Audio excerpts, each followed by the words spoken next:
Funding for this program is provided in part by the Minnesota Arts and Cultural Heritage Fund and the citizens of Minnesota.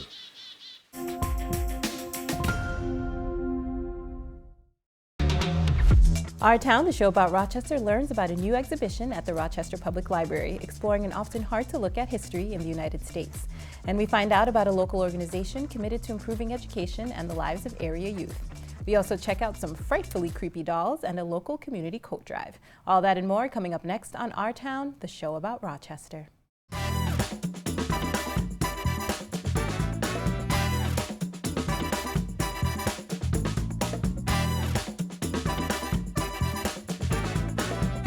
Coming to you from 125 Live in Rochester, Minnesota, Our Town.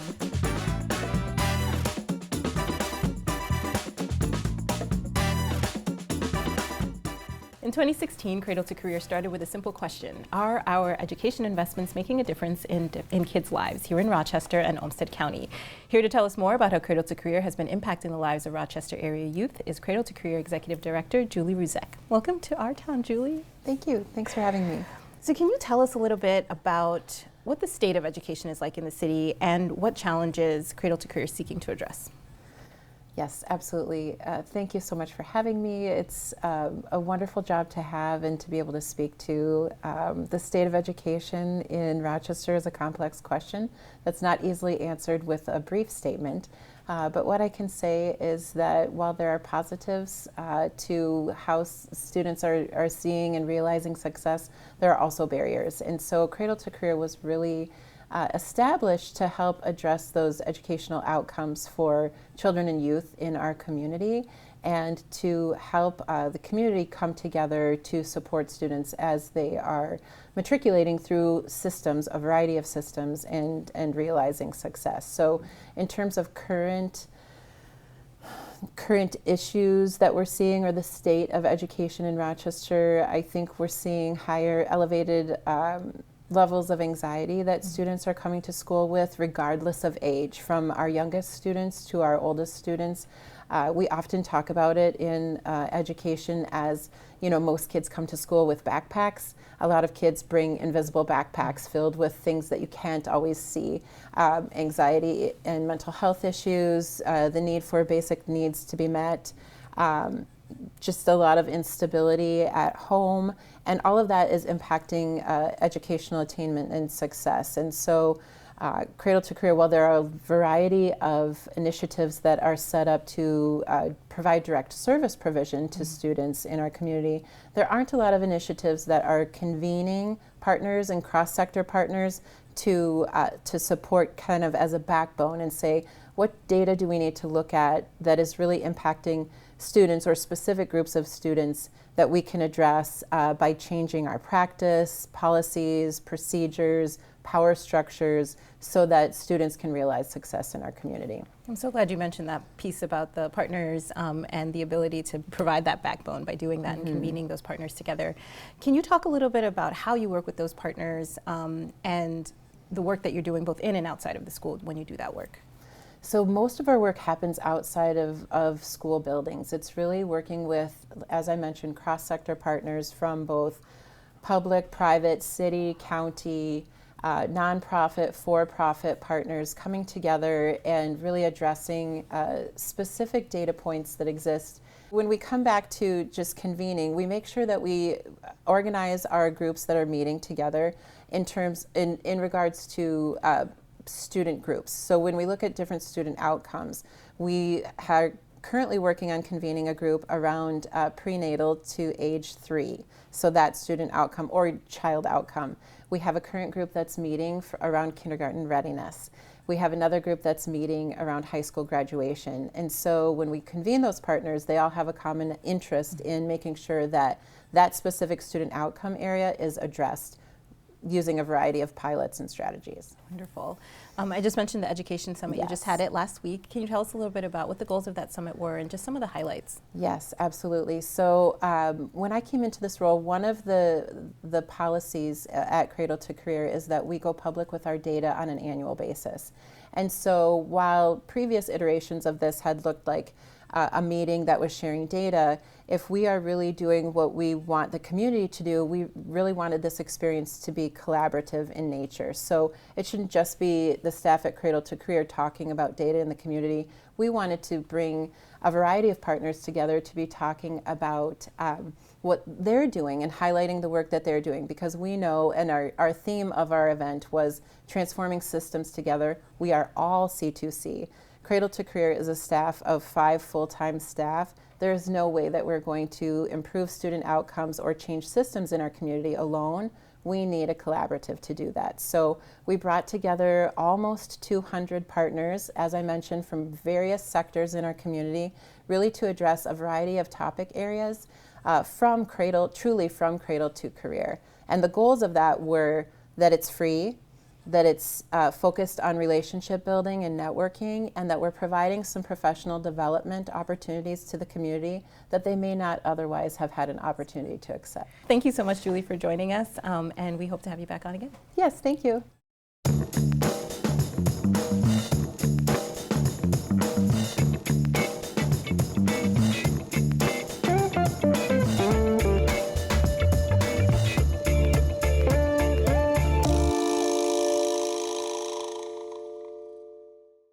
Be sure to stick around. We have much more coming your way on Our Town. As temperatures dip, we check out a local coat drive, and we also learn about a powerful new exhibit on Black Americana from the slave era to today on view at the Rochester Public Library. And we catch up with the Rochester Lotus Foundation to find out more about the importance of gardening and agricultural knowledge. But up first, we get our frights this Friday the 13th with the creepiest dolls in town at the History Center of Olmsted County in this week's Our Culture segment.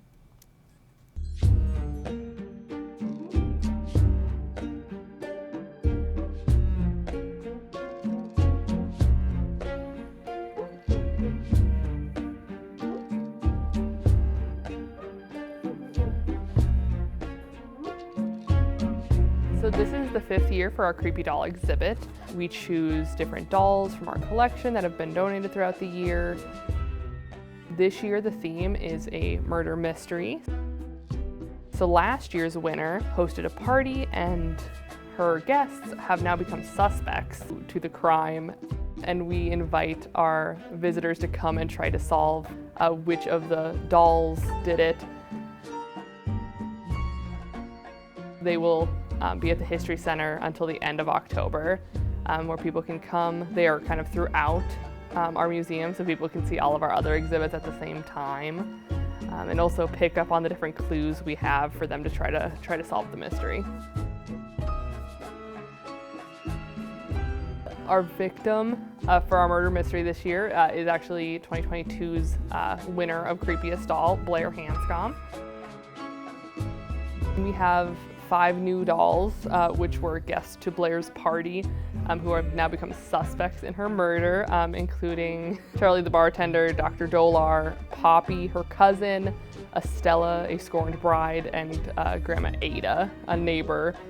So there's a whole storyline that the visitors can come and follow and see the connections, how the dolls are made, what they're made with, where they're from. So a lot of history behind it, as well as just kind of a fun mystery for people to solve. So there are clues throughout the exhibit cases, whether it's a potential murder weapon. We've given them all names, kind of occupations or roles in the story. They also have the masks that they wore to Blair's masquerade party. We will reveal who the murderer is, as well as who was voted the creepiest at the end of October. At the end of October. On all of our social media.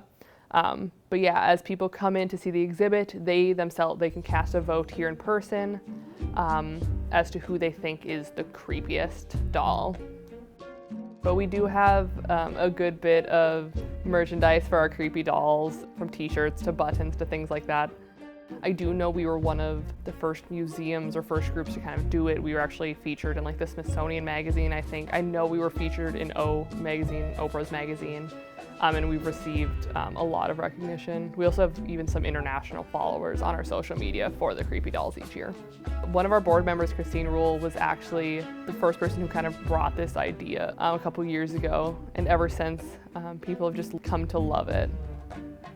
All of the dolls were donated to us from different residents and people. They all have a connection back to Olmsted County. No, I think one of my favorite things about planning like the Creepy Doll Party or other events is being able to really engage with the community and kind of bring history and bring that to them, wherever that might be. Obviously we want them to come visit the museum, but for me that's just another kind of fun bonus of bringing that to people who might not know about us or come and visit us otherwise. So that outreach is very important and something I enjoy a lot. For more information about this story and other Our Town features, connect with us on Facebook, Twitter at KSMQ #OurTown, or ksmq.org/OurTown.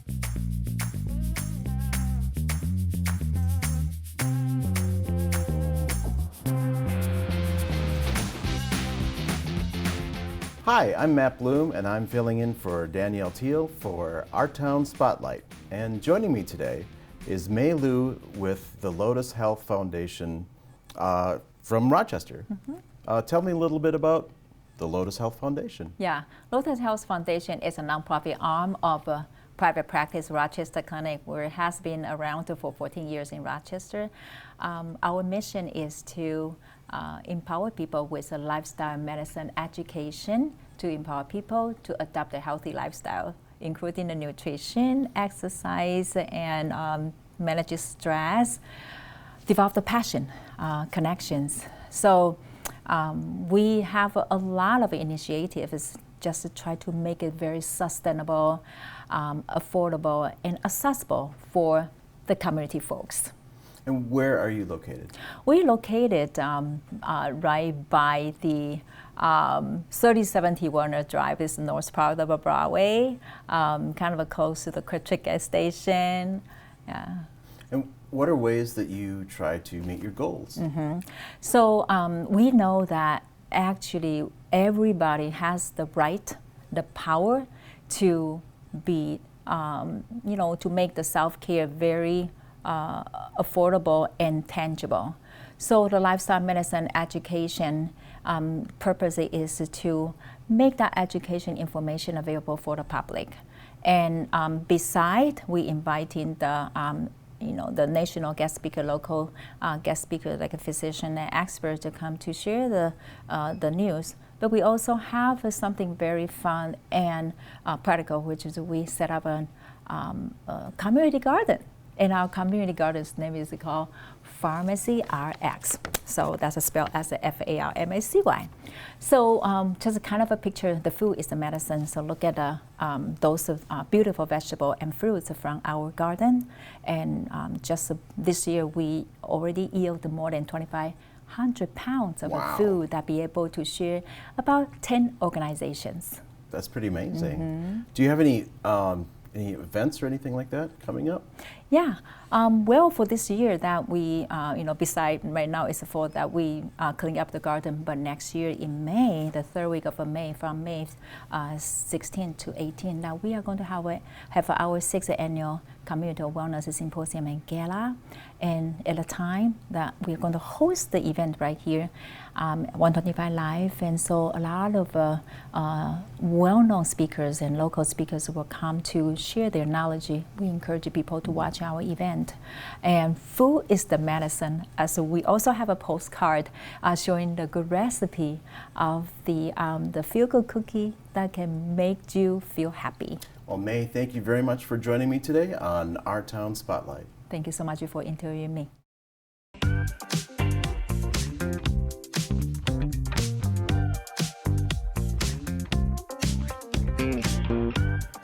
Hello again, this is Michael Wojak with your Our Town Rundown. Going on this Saturday, it's the first symphony performance of the season. What's really neat this year is there's going to be different maestros coming in performing. This time it's Maestro Lynn. We're going to have an opportunity to see 4 different leaders this year and see who might be leading our symphony in the future. Also going on now next Thursday during the week at the History Center is Fall Fest. That'll include a variety of fall activities, including things like pumpkin carving, crafts, and of course vendors. Additionally, Sunday night, something that I have not done before, but I'm looking forward to at Treatum, which is a business on the 300 block of South Broadway. There is a Songwriters in Round event going on where there'll be 3 different songwriters performing some of their materials. Now, if you really love good entertainment in the city of Rochester, I highly recommend local government. I've been there, I've been a part of those meetings, and sometimes they get heated, but they're about issues that matter to us. And one of the things that matters a lot to me is housing, but it can be really hard to build housing in Rochester. We run into NIMBYs, or not in my backyard mentality, or cavemen, which is citizens against virtually everything, or my personal favorite, bananas, build absolutely nothing anywhere near anything. The reality is if we don't build housing, we don't have enough places to live, housing becomes unaffordable, and there aren't the people to create the vibrancy in places like downtown and support local organizations. You can be a part of the message encouraging folks to build more housing in the city of Rochester. There's a fantastic proposal on 2nd Street for 360 units of housing. That's going to be a discussion for the City Council coming up. I encourage you to take the time, weigh in, get involved in these, because building great urban sites helps people find places to live, reduces traffic, and improves our quality of life. This has been Michael Wojak, and that's just a little bit of what's going on in our town.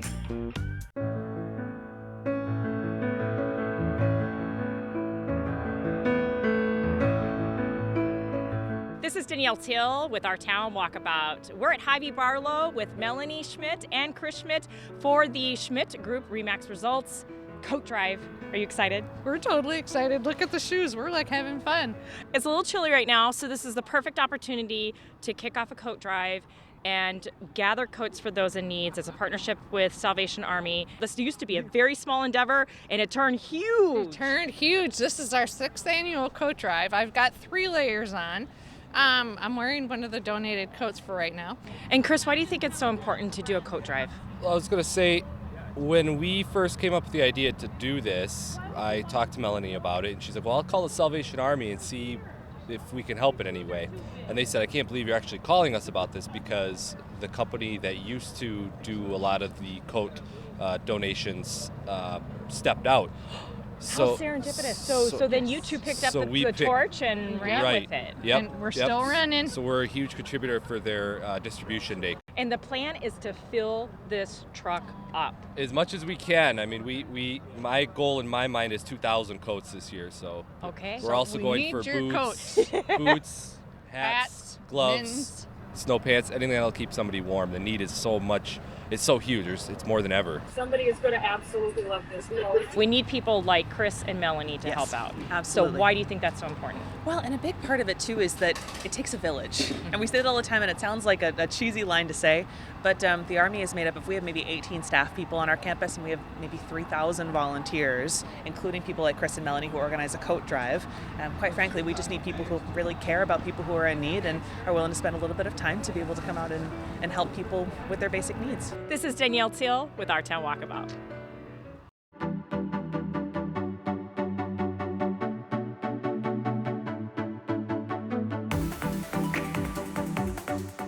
A new exhibit entitled Testify, Americana from Slavery to Today is currently on view at the Rochester Public Library. Here to tell us more about this historic exhibit and its significance is reference librarian Brian Lind. Welcome to Our Town. Oh, thank you so much for having me. So can you tell us a little bit about the Diane and Alan Page collection of African American art and artifacts, which is where this exhibit is sort of derived, and about the original Testify exhibit? Sure. The original exhibit was the actual paintings and objects, and it was at the the Hennepin rather, old school librarian, the Hennepin Library downtown in 2018. And that was the original exhibit, which was just phenomenally well received. And I guess what happened is Justice Page was speaking at the Minnesota Library Conference just last year, I believe, and they're trying to find ways to get this exhibit out across the state for people who couldn't come to the metro area and whatnot. So they came up with an idea. Actually, I believe it was our Southeastern Libraries Cooperating Celco who's putting this on. They give them a plug.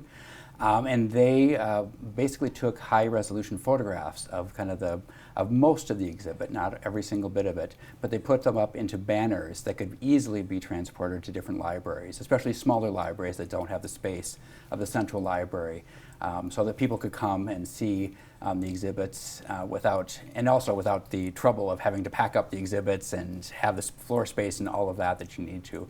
So it was just a compact way to get those images out so that people in Minnesota could come and enjoy and learn from this exhibit. That's excellent, just the mobility of having a traveling exhibit. Mm-hmm. Can you tell us a little bit about what Americana is and why it's important that we engage with this very difficult history? Sure. I mean, Americana is things associated with the history of America. It can often be objects and different things. It's not necessarily something that's created like a painting. Actually, the bulk of this exhibit are different artifacts, things like signs, things like plates, just kind of common everyday objects. But given the context of when they were, of what they are and where they were, it makes them very significant. There are some very racist images used in promotion of different products, which is quite horrifying to see, and some of it's not that old. But just those different objects really tell you a lot about a culture and a society, even if they aren't intended to. I mean, just the proliferation, people would have these things in their everyday lives. And it really, there are things actually like there's a brick that was used to construct the White House that was formed and probably built by enslaved people.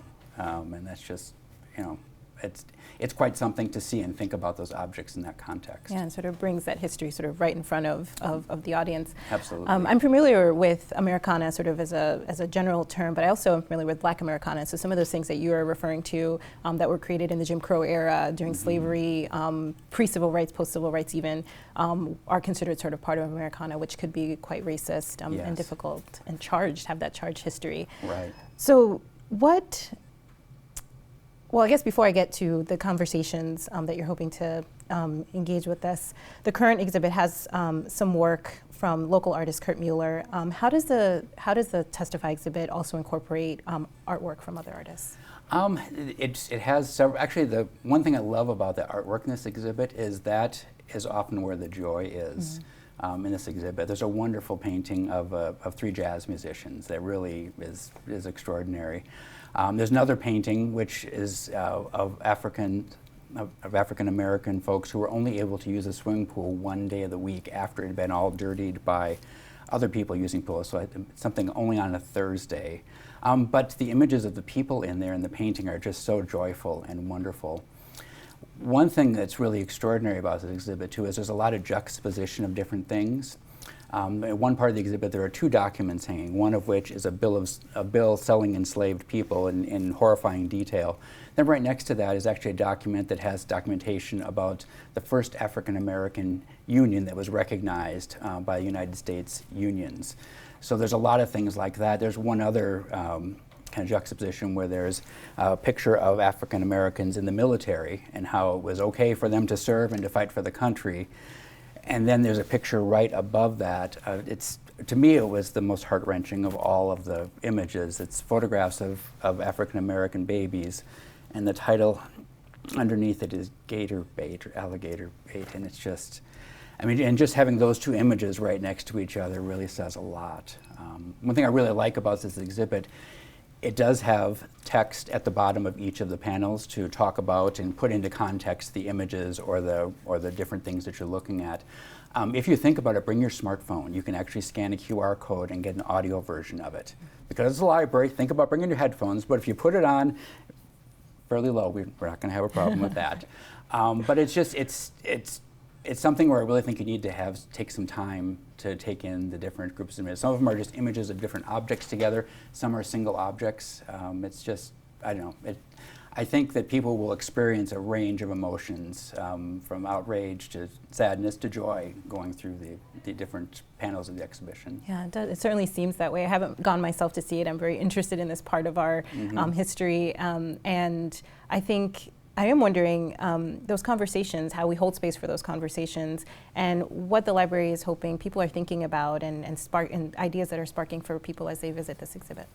Yeah, I guess it's not really for the library to say what other people are thinking, but I think that keeping today's events and today's things that are happening today in history and realizing that doesn't come out of nowhere, that knowing about history and about honest things that happened and just it really puts a lot of things that are happening today into context. And I think I would encourage people to come as groups. It's really, I think, an exhibit that discussion is something I think that all of us would like to have come out of it. Both discussion among the people who are going to see it. We also encourage people, there's a comment area. We would really like to hear what people think about and what they were moved by going through the exhibit. And there's both a card there to fill out, also an online one. If you want to just scan it into your phone, you can do that too. Fantastic. What is the future of the exhibit after it leaves? It's going to be moving through different parts, to different libraries throughout the system. I do have a link on our website. It's rplmn.org/testify. I believe Pine Island Library is one of the next ones. I believe it's also going to Austin Public Library and Spring Valley, but don't believe me, look at that link and that'll have the actual dates and information. It will be at Rochester Public Library through October 30th. Wonderful. Thank you so much for joining us, Brian. I hope to check out the exhibit, and thank you so much. You're very welcome. Thanks for having me. And thank you all for joining us today. I hope you learned as much as I did today about all that's going on in our city and the wonderful people making it happen. For more great content produced right here in Rochester, please be sure to check us out on Facebook and Twitter at #OurTown. I'm Nicole Fenoy-Amhara, host of Our Town, the show about Rochester, and I'll see you next week.